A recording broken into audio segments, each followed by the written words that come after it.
Hello Wanamakers y bienvenidos a este nuestro canal un día más. En el vídeo de hoy te voy a enseñar cuáles son las herramientas esenciales para que un indie hacker pueda desarrollar sus proyectos web. Así que si eres un emprendedor o un desarrollador independiente, este vídeo es para ti.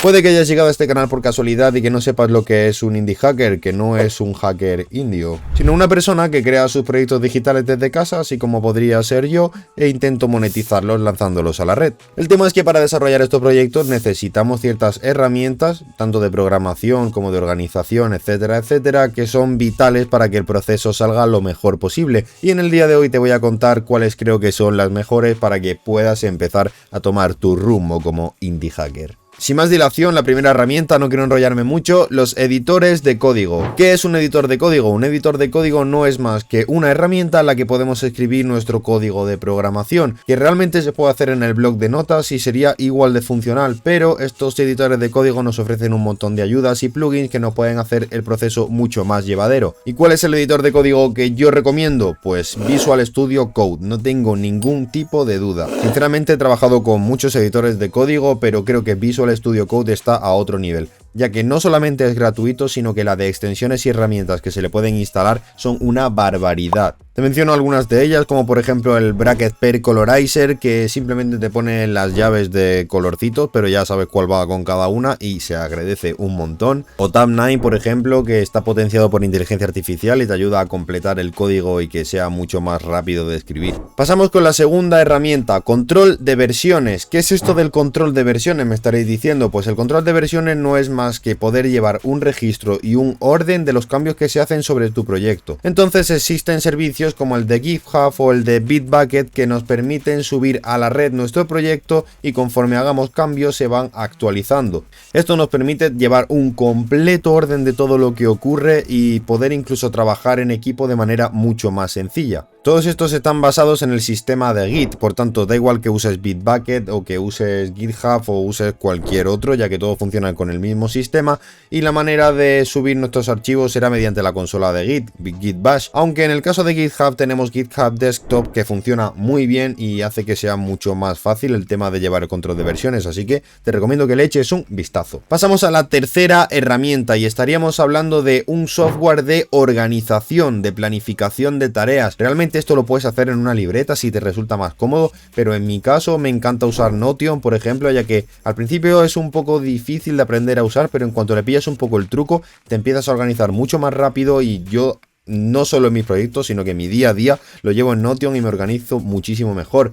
Pero lógicamente Notion no es la única que existe. Si por ejemplo funciona mejor con Trello, pues puedes trabajar con Trello. La cosa al final es encontrar una herramienta con la que te sientas cómodo, pero que sepas que llevar una planificación y un orden en tu trabajo es muy importante. Y con esto pasamos a la herramienta número 4, los frameworks. Y algunos estaréis diciendo ¿qué es eso de los frameworks? Porque yo sé lo que es el código, sé lo que es un lenguaje de programación, pero ¿qué es un framework?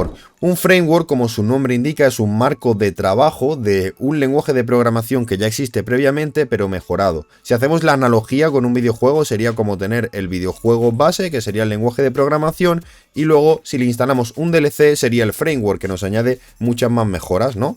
Pues en el caso de los desarrollos de proyectos web, se suele usar como framework los basados en JavaScript, como puede ser, por ejemplo, Angular o como puede ser React, ya que son bastante versátiles y nos permiten un montón de funcionalidades. Aunque realmente no sería lo único, por ejemplo, Django, que está basado en Python, también funciona muy bien, así que deberíamos tenerlo en cuenta. En mi caso personal, yo os recomiendo usar la pila MERN, que no es más que el uso de MongoDB, ExpressJS, ReactJS y Node.js, que no es más que un conjunto de herramientas basadas en lo mismo, que es el sistema de Node, que hace que podamos tener una aplicación escalable muy fácil. Muy fácil no me refiero a que hagas plus si tienes una aplicación, sino a que el ritmo de trabajo va a ser muy rápido y que vas a poder aprender las cosas muy rápido. MongoDB además es una base de datos no SQL. ¿Qué quiere decir no SQL? Pues que no vamos a tener que hacer consultas SQL para poder acceder a la información.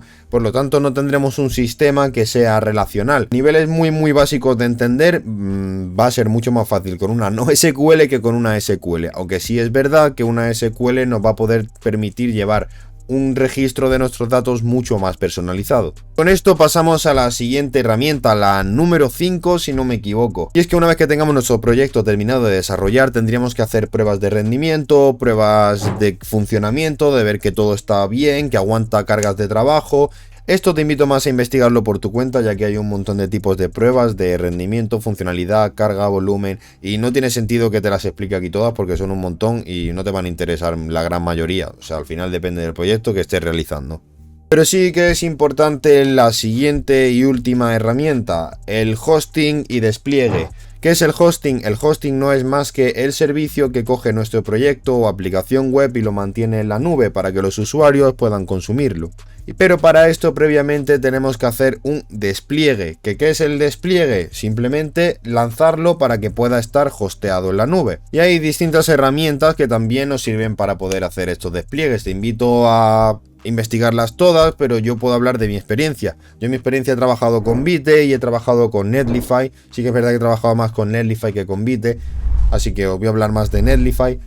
Y bueno, es bastante sencilla, la verdad. Nos permite conectar una cuenta con GitHub o con nuestro correo electrónico y de esa manera poder automáticamente desplegar los proyectos. En el caso de GitHub, cualquier modificación que hagamos sobre el proyecto automáticamente va a estar ya en la web actualizado. No vamos a tener que volver a subirlo ni tener que volver a pasar por ese proceso. En caso de no tenerlo subido a GitHub o algún sitio de control de versiones, también podemos subir la carpeta del archivo directamente. Arrastras la carpeta del archivo, te lo carga y te deployea el proyecto sin ningún tipo de complicación. Muy fácil y en nada, un minuto. La parte mala de esto es que si tienes que hacer algún cambio, ese proyecto ya no sirve para nada. Vas a tener que borrarlo y volver a subir la carpeta, lo cual te crearía una URL nueva y no podrías usar la misma todo el tiempo. Pero bueno, eso ya depende de cada uno. Igualmente, como ya os he comentado, el control de versiones es muy importante, así que os recomiendo tenerlo conectado con algún sistema de control de versiones. GitHub por defecto. La parte buena de Netlify es que además es gratuito. No completamente, pero hasta cierta carga de usuarios sí. Así que esto va a permitir poder lanzar el proyecto sin tener que estar pagando hosting al principio. Y eso, quieras que no, es una parte muy buena. Por lo demás, creo que no os tengo que contar nada más por hoy. Estoy muy ilusionado con este nuevo rumbo del canal. Seguiremos hablando de videojuegos, no os preocupéis. Pero ahora me apetece un montón hablar de proyectos independientes, ya que es una rama que realmente me llena. Y vamos a seguir aquí a pie de cañón. Así que nada, chicos, muchas gracias por ver el vídeo. Dad like, suscribiros, comentad esas cosas. Sabéis que me ayudáis un montón. Estamos creciendo mucho últimamente. Y nada, nos vemos en la próxima. Chao.